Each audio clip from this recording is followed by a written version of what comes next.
Muito bem. Gênesis capítulo 36. Os descendentes de Esaú, né? Na semana passada a gente viu o saldo, né, daquela parada terrível que o Jacó fez em Siquém. E mesmo que ele fracassou, o que a gente viu na semana passada é que Deus chamou de volta o Jacó, né? Eu quero que você vá lá em Betel, quero que você vá lá na minha casa, né? E o Jacó, então, ele teve uma restauração, né? Ele teve uma restauração da sua própria vida, da vida da sua família. Ele pediu para a família se santificar, para mandar embora os ídolos. Ou seja, eles têm uma mudança lá, né? Tem uma transformação. E realmente, meus irmãos, foi um passo muito importante. Só que foi um capítulo assim de muitas mortes. Primeiro a gente teve a morte da Rebeca, né? Não é Rebeca, é Débora, que é a ama do Jacó. Depois nós temos a morte da própria Raquel, que foi muito triste. Por fim, a gente tem a morte do pai do Jacó, o Esaú, quando o Jacó, Esaú não, o Isaac, quando o Jacó e o Esaú, eles estão juntos para enterrar o pai, né? E aí encerra-se um ciclo. Estas são as gerações de Esaú, que é Edom. Há uma insistência do autor sagrado de lembrar isso. Esaú, ele é Edom. É uma profecia, né? Vermelho. Esaú tomou suas mulheres das filhas de Canaã, a Ada, filha de Elon, Eteu, e a Olibama, filha de Aná, filho de Zibeão, Eveu, e a Bazemate, filha de Ismael, irmã de Nabaiote. E Ada teve de Esaú a Elifaz, e Bazemate teve Reuel, e a Olibama deu à luz a Jeús, Jalão e Coré. Estes são os filhos de Esaú, que lhe nasceram na terra de Canaã. E Esaú tomou suas mulheres, e seus filhos, e suas filhas, e todas as almas da sua casa, e o seu gado, e todos os seus animais, e todos os seus bens que havia adquirido na terra de Canaã, e foi para outra terra, apartando-se de Jacó, o seu irmão, porque o bem deles eram muitos para habitarem juntos, e a terra de suas peregrinações não os podiam sustentar por causa do seu gado. Então, irmãos, nós vamos fazer hoje uma releitura do Esaú. Do Esaú, ou Edom, como o próprio capítulo chama o tempo todo. O que significa isso? Fazer uma releitura, né? Nós vamos ver o Esaú dentro do plano divino, nós vamos ver o Esaú dentro do texto histórico dele, os seus passos e tudo mais, né? Por quê? Porque a Bíblia está encerrando com Esaú aqui nesse capítulo, né? Está se despedindo de Esaú. Aliás, meus irmãos, a Bíblia, né, na sua narrativa, ela apresenta personagens onde os eleitos se sobrepõem sobre os demais, tá? Então você vai ver que alguns personagens, eles vão se sobressaindo. Antes de continuar a trabalhar com os eleitos dele, a Bíblia põe de lado os seus preteridos. Foi assim com Caim.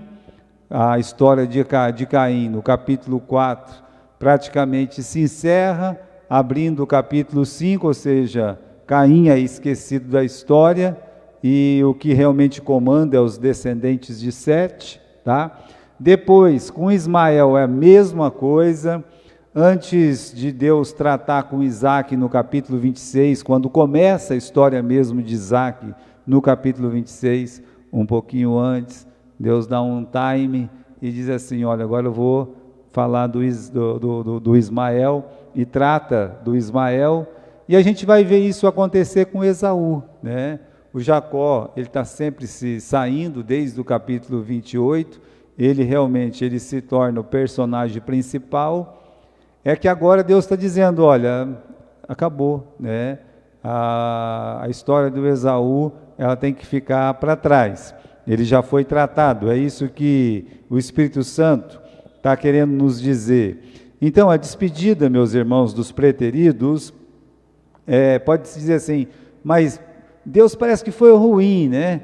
Porque continuou a história do Sete, continuou a história do Isaac, está continuando a história do Jacó, e por que Deus não continuou a história dos outros também? Afinal, o Caim também era filho de Adão. Afinal, o Ismael também era filho de Abraão. E afinal, o Esaú também era filho do Isaac. Parece aí, meus irmãos, que Deus está sendo ruim, né? Quando a gente vai vendo os relatos bíblicos, o que é que nós descobrimos? Descobrimos que, apesar de Deus ter sempre os seus eleitos, os não eleitos, eles fazem por onde? Por si mesmo, eles vão tomando o seu mau caminho. Então, mostra a responsabilidade do homem. E aqui nesse capítulo 36, você vê exatamente isso, né? Você vê que, na verdade, Deus está se despedindo de Esaú, mas também Esaú está se despedindo de Deus. O Esaú, no versículo 5, né, no versículo 6 e 7, ele vai, aqui você tem uma frase, no versículo 6 e 7, que é assim, ele vai para outra terra, apartando-se de Jacó, o seu irmão. São as palavras finais do versículo 6, quando diz que ele vai para outra terra, apartando-se. Então, ele mesmo põe o pé na estrada, dá adeus para a terra da promessa, ele desiste do sonho de Abraão, ele desiste de tudo, o negócio dele é outro, aliás, o negócio dele era outro desde o princípio, o negócio dele era lutar, vencer nessa vida, ter os filhos todos príncipes, e ele conseguiu, tá? Ele conseguiu, só que isso não é importante para Deus.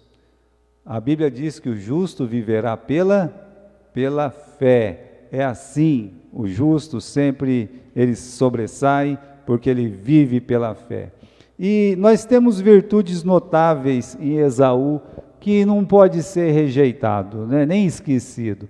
É um homem esforçado, valente, né? Ele já aparece na Bíblia caçando, era um caçador, uma pessoa que não ficava parada não, né? Um desbravador. Eu digo assim que se ele vivesse hoje, o Esaú, ou se tivesse vivido, meus irmãos, lá no tempo dos bandeirantes, né? Então ele teria sido um também, ele teria sido uma espécie de Fernão Dias, de Anhanguera, sabe? Ele teria sido uma pessoa dessa. Por quê? Porque ele era valente, corajoso, desbravador, ele ia para uma terra, lutava, expulsava lá o povo de lá, vencia, ficava no lugar. Foi o que fizeram os bandeirantes. Então ele é um valente, né? Era um bom filho, tinha respeito e tinha bom relacionamento com seu pai. Lembra que o seu pai o amava profundamente, então ele não foi um mau filho, ele foi um bom filho, né? Ele teve motivos para odiar sua mãe, e não é dito que ele odiou a sua mãe. O respeito ao pai era tão grande, que ele falou, eu vou matar o meu irmão, mas só vou matar o meu irmão depois que o meu pai morrer, né?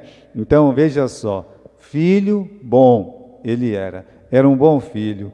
E no final, meus irmãos, até ele se torna um bom irmão, porque a gente viu no capítulo 33, a forma, que ele vem e ele abraça o Jacó. Pega um copo d'água para mim. Uma poeira, aquela poeira ali é a morte para mim. A forma que ele vem e que ele abraça o Jacó, chega até a ser comovente, né? Você está esperando um homem que vai chegar e agredir. Ele vem, meus irmãos, ele abraça o irmão dele, ele beija o irmão dele, ele chora nos ombros do irmão dele, acabou a conversa, sabe? ele vai lá e ele fala: meu irmão, eu vou te proteger. É o irmãozinho, a caçula dele, né? Então ele fala assim: eu vou te proteger. Não, não precisa não, então eu vou deixar pelo menos alguns homens para te proteger. O Jacó disse: deixa isso para lá, né? Mas isso mostra, meus irmãos, que ele queria proteger o caçula dele, né? Que era o Jacó. Ele toma a iniciativa de sair de Canaã para não gerar conflitos. Aqui está bem claro no versículo 7, né? Que ele saiu porque a terra não podia sustentar os dois. Então ele decidiu e disse: olha, eu vou embora daqui, não quero confusão, não quero tomar o espaço do meu irmão. Obrigado, Caio. Então, irmãos, não pode dizer, eu falo para vocês, esse homem, ele tem as virtudes dele. Aliás, praticamente todas as pessoas você vai encontrar uma virtude na pessoa, né? Então, ele é quase um mocinho da história. Quando você lê a história do Esaú, ele parece ser a vítima sempre, né? Sempre. É o irmão faminto, que chega cansado de não conseguir pegar nada. Olha que dó que você tem dele, quando você vê aquele irmão chegando morrendo de fome, e o Jacó, aproveitador, vai lá e rouba a primogenitura dele, né? Vende, compra baratinho, por bagatela, né? É o irmão diligente, que ele chora a bênção perdida, né? Ah, meu pai, me abençoa, me abençoa. E o irmão de novo passou a perna nele e roubou a bênção dele, né? É o irmão compassivo, que apesar de tudo que o outro fez, ele vem e abraça. Então, irmãos, ele parece um mocinho da história, né? Querendo, como eu disse, proteger o caçula. Diante de Jacó, que sempre se apresenta uma pessoa fria, calculista. Então, se você pudesse apontar as suas fichas, apostar as suas fichas, você apostaria no Esaú. Nós somos muito moles. Ai, coitado do Esaú, judiação. Olha, o Jacó está sempre se aproveitando dele, né? Mas vamos trazer a imagem de Deus para ele. Isso é a nossa imagem para ele. Vamos para a imagem de Deus, o que Deus vê nele, como o Esaú, ele é visto nas Escrituras. Qual é a palavra final que Deus tem para o Esaú? Eu amei Jacó e aborreci a Esaú. Essa é a palavra final, tá? Que depois ele é chamado até de profanador. Olha lá, no livro de Hebreus: ninguém seja devasso, ninguém seja profano como Esaú, que por uma refeição vendeu o seu direito de primogenitura. A palavra final de Deus são essas duas. Uma pessoa que vendeu a bênção dele, uma pessoa que vendeu a espiritualidade dele sempre por bagatelas, uma pessoa que desiste da sua vida espiritual. Então, ele é visto como alguém desinteressado pelas coisas espirituais. Ele não tem interesse, meus irmãos, pelas coisas espirituais. É por isso que quando o irmão chega e fala: eu dou essa sopa aqui em troca da primogenitura, ele fala: de que me vale, de que me serve a primogenitura? Ou seja, uma sopa rala mal feita, fria, vale mais do que a bênção da primogenitura, né? Ele poderia ter vendido e se arrependido, mas você lembra daquelas palavras, né? Comeu, né? Ele se satisfez, ele limpou a boca lá, ele se levantou, ele foi embora, não houve arrependimento nenhum. Ele nunca nem pensou no assunto, ou seja, está vendido e pronto, acabou. Mais vale uma sopa na barriga do que uma promessa divina. Então ele não tem interesse pelas promessas de Deus. Todas as suas demais escolhas tinham o mesmo padrão da venda, ou seja, sempre desinteressado das coisas espirituais. Não tinha interesse. É por isso que ele sai de Canaã. Agora, como é que um filho de Esaú, como é que um neto de Abraão tem coragem de abandonar Canaã sem um motivo? Pense nisso. Que Deus olha para Abraão e disse: Abraão, essa terra vai ser sua. Eu estou te dando essa terra para você e para a sua descendência. Meus irmãos, essa é a promessa do meu avô. Deus prometeu para o meu avô, e depois prometeu para o meu pai, né? E depois tem que, se é do meu avô, se é do meu pai, é minha também. Então ele podia sentir aquela bênção na família. Até nós temos uma pergunta aqui: como é que vai confiar o futuro de uma nação sacerdotal, porque Israel foi uma nação sacerdotal? Como é que Deus vai confiar a nação sacerdotal nas mãos de um homem que ele, meus irmãos, todas as escolhas segue o padrão do desleixo, o desinteresse pelas coisas espirituais, né? Então, como é que Deus podia confiar o futuro da nação sacerdotal? Dizer dele o que Deus disse para Abraão. O que está escrito aqui em 18:19 de Gênesis: eu sei que ele vai dar ordem aos seus filhos depois dele, para que eles me temam, né? Então, meus irmãos, Deus disse isso de Abraão, e Isaac fez isso, Jacó fez isso com seus filhos, e o Esaú não estava nem aí para as coisas espirituais. Então nós como pais, nós como pessoas, nós temos que mostrar interesse pelas coisas espirituais, nós temos que refletir sobre isso. Nossos filhos, eles vão ver se nós amamos as coisas espirituais, se nós amamos a casa de Deus, se nós amamos, meus irmãos, o povo de Deus, eles vão ver. Então eles vão seguir o nosso exemplo, nós vamos sair daqui e essa igreja vai ficar para eles. Eles vão amar o que nós amamos.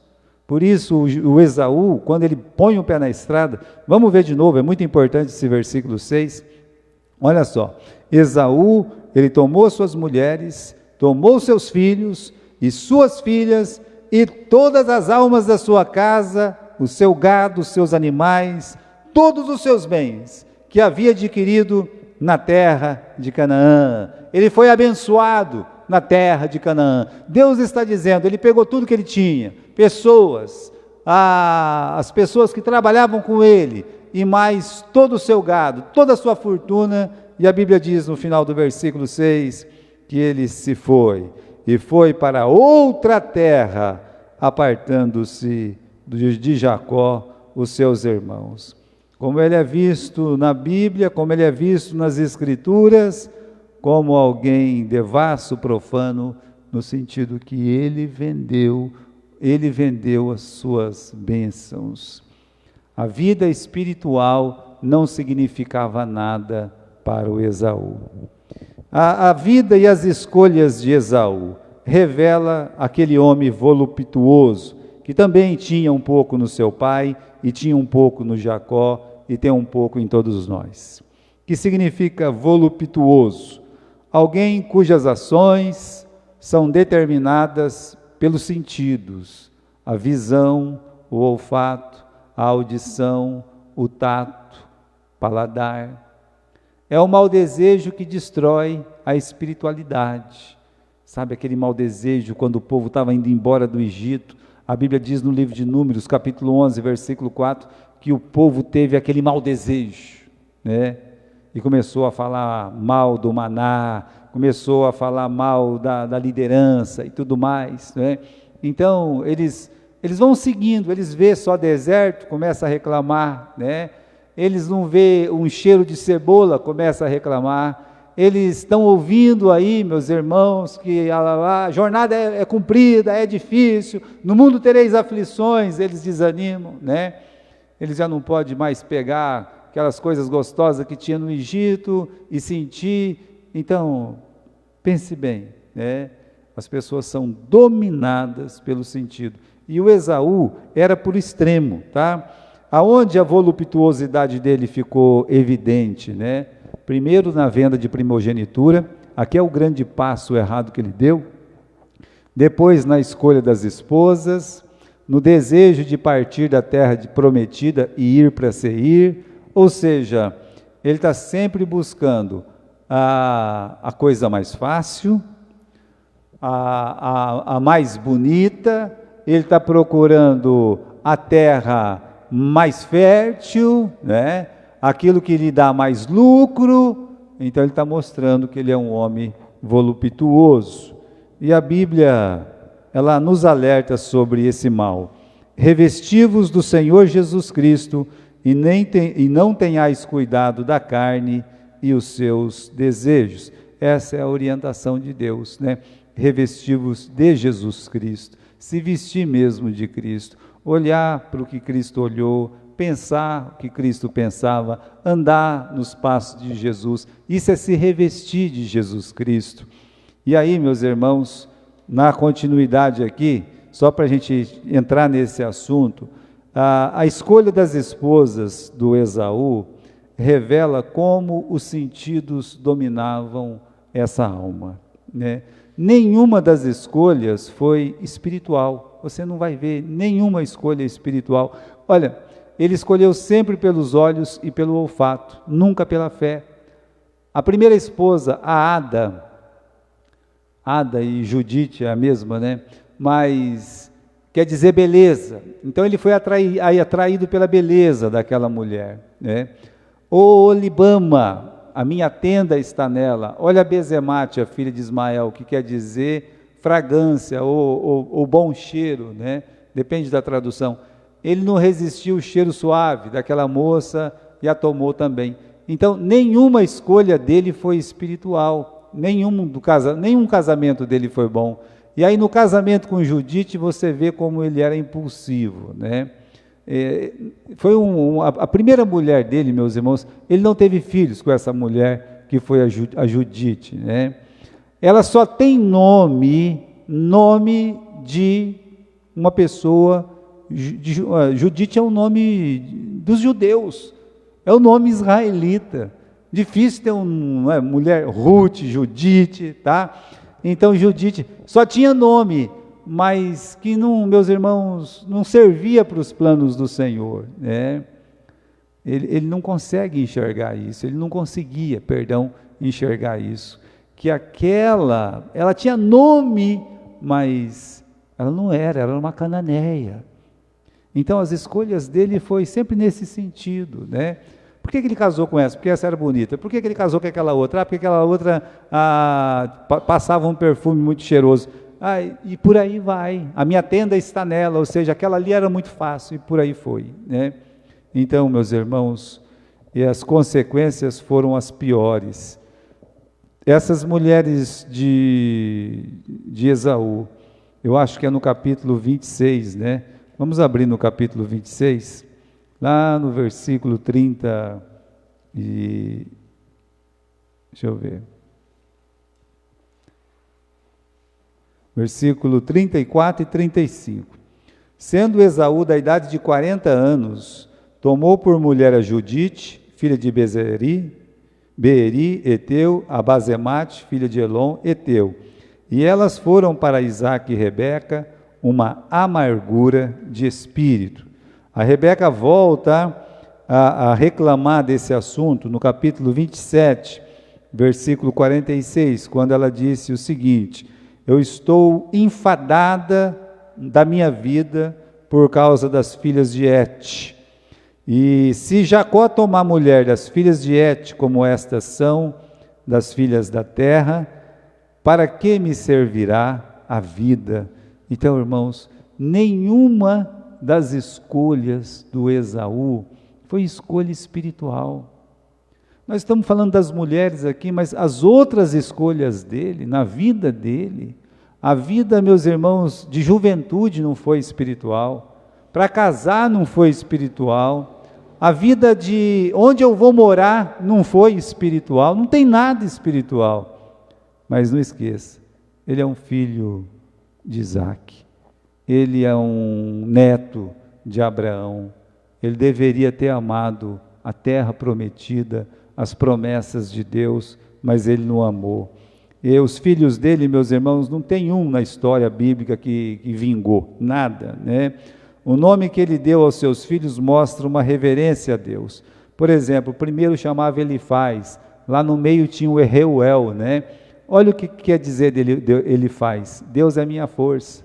Reuel, amigo de Deus. Então, quando nascia um filho, como é que vai chamar o filho? Meu filho vai chamar Ele Faz, né? Deus é a minha força. É um nome bonito, né? Ele está mostrando, ele quer dizer para todo mundo que Deus é a força dele. Ele está dizendo para todo mundo que Deus é amigo dele. Quando nasce o outro filho, Deus é meu amigo. Veja, ele tem mais noção para colocar nome em filho do que Jacó. Ele é aquela figueira sem fruto, né? Que só tem folha. Por quê? O Jacó não teve tanto cuidado assim de colocar nome dos filhos, porque quem colocou nome nos filhos foi as esposas. Mas aí, meus irmãos, ele teve mais cuidado em criar dos filhos. Há uma diferença grande, né? E aí, então, o esforço não valia nada. Por quê, meus irmãos? Porque eles foram criados por mulheres idólatras. E as mães ensinavam os filhos sobre idolatria. E aí, então, todos eles se perdeu. É a parte da família de Isaac que se perdeu, a família, os descendentes de Esaú, né? Então, veja só, né? Até a gente fala de Neemias, que foi muito radical com os casamentos mistos, né? Puxava o cabelo, batia num, chutava o outro. O Neemias tinha um modo meio diferente de tratar com esse assunto. Mas eram filhos que se perderam, né? E um outro detalhe está aqui no versículo 31 do capítulo 36. Vamos voltar lá no nosso capítulo 36 e versículo 31. Vamos ler aqui. Estes são os reis que reinaram na terra, antes que reinasse rei algum sobre os filhos de Israel. Por que a Bíblia está dizendo isso, né? A Bíblia está dizendo isso, meus irmãos, porque no versículo 15, começa a dizer assim: estes são os príncipes dos filhos de Esaú. Os filhos de Elifaz, o primogênito de Esaú, o príncipe de Temã, o príncipe Omar, o príncipe Zefô, o príncipe Kenaz, o príncipe Coré, o príncipe Gaitã, o príncipe Amaleque. Amaleque? Estes são os príncipes de Elifaz. Você está vendo aí, né? Você está vendo o que o versículo 31 está querendo dizer? Está querendo dizer aqui que estes são os reis que reinaram na terra de Edom, antes que reinasse rei algum sobre os filhos de Israel. Meus irmãos, o Esaú se tornou uma nação muito antes de Jacó, muito antes de Israel. E olha, Israel demoraria 5 séculos para se tornar uma nação depois de Esaú. Um rei só apareceria em Israel depois de quase 1000 anos. E aqui, o pai, Esaú, de cara, já fez um monte de príncipe, um monte de rei, um monte de reizinho, né? A Bíblia diz: os seus descendentes foram príncipes e reis. Eles já estão reinando. Agora, a vantagem humana não significa, não representa vantagem espiritual. A posteridade do Esaú imediata desfrutaram riqueza, desfrutaram fama neste mundo. Eles cresceram, o pai já cresceu muito, se tornou um rei, os filhos se tornaram príncipes, depois se tornaram reis. Então, os descendentes, olha o título lá, a posteridade aparentemente venceu neste mundo, só que nenhum deles é dito que foi fiel a Deus. Todos se perderam, todos venceram no mundo, ficaram muito ricos, poderosos, mas todos, sem exceção, se perderam. Aí você tem os príncipes de Esaú e os príncipes de Jacó. E Esaú é esse homem. ele tem a façanha de produzir príncipes. Que coisa, né? Tudo que ele colocava na mão virava ouro, ou virava rei, né? Os filhos deles foram ricos, poderosos e reis. Imagine Jacó, os seus filhos nascendo, e comparado com o Esaú, era os primos pobres, né? Não é assim? Tem o primo rico e o primo pobre. O primo rico eram os descendentes de Esaú. O primo pobre era os filhos de Jacó. Pois bem, Esaú produz príncipes. E Jacó, meus irmãos, ele foi feito príncipe de Deus. É isso talvez que sustentava o Jacó e toda a sua descendência. Deus nunca disse para Esaú: você vai ser príncipe, você é príncipe de Deus. Nunca. O máximo que o nome dele sofreu a mutação foi Edom, e é por isso que por muitas vezes no capítulo 36, olha aqui, final do versículo 1, que é Edom, tá? E aí você vai ver novamente essa frase se repetir no versículo 19, ele é Edom, vai lá, né? No final do versículo 19 está escrito, ele é Edom. Olha o final do versículo 8, Esaú, ele é Edom. E termina no versículo 43, este Esaú é Edom, ou gera Edom, ou é pai de Edom. Deixa eu dizer, Deus faz certeza de dizer quem ele é apenas o vermelho, é só isso que ele é. Ele ganhou esse apelido de vermelho por quê, meus irmãos? Por causa da sopa. O nome dele veio de uma sopa, não é nada. Não é assim que Deus trata o Jacó. Deus olha para Jacó e diz, você vai ser príncipe de Deus.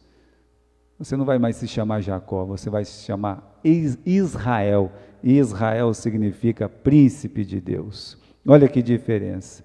Resumindo, meus irmãos, é melhor ser um príncipe para Deus do que ser um príncipe neste mundo.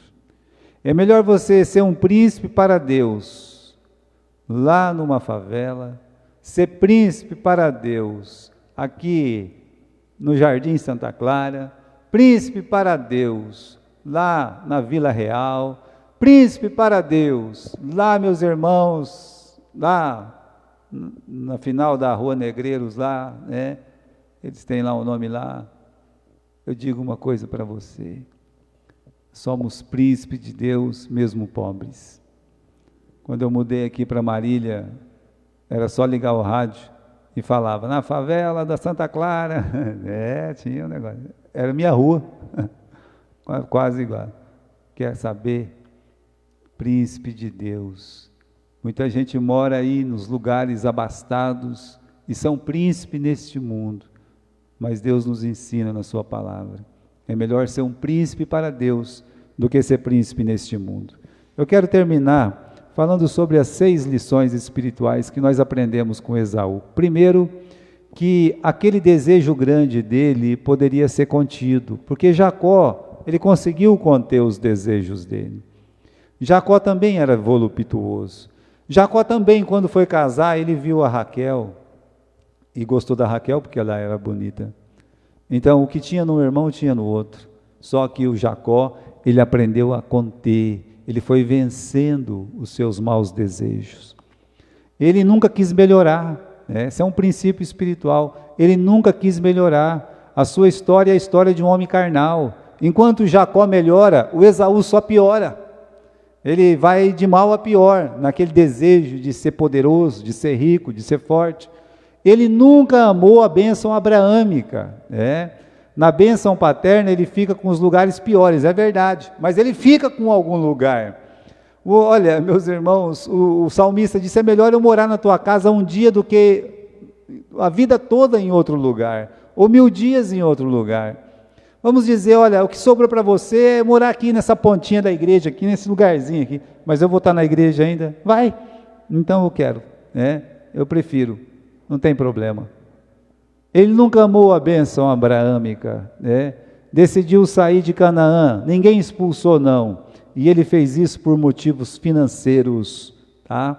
Por dinheiro que ele deixou Canaã, e não desprezou só a primogenitura, ele desprezou a forma de vida abraâmica, viver pela fé, é isso que ele desprezou, ele não quis a bênção, a parte dele, né? Depois, meus irmãos, ele não investiu no futuro espiritual da família. O Jacó está sempre planejando, com raras exceções, ele está planejando o futuro espiritual em relação à promessa de Deus. Ele não morre sem avisar, me leva para lá de volta. Ele não morre sem dizer, vocês têm que voltar para Canaã, que é o lugar de vocês. Então ele diz, Deus vos visitará, ele diz isso para os seus descendentes. Então, irmãos, enquanto Jacó volta para Canaã, Esaú espontaneamente abandona. Mesmo tempo que Jacó está voltando para Canaã, o Esaú está caindo fora de lá, né?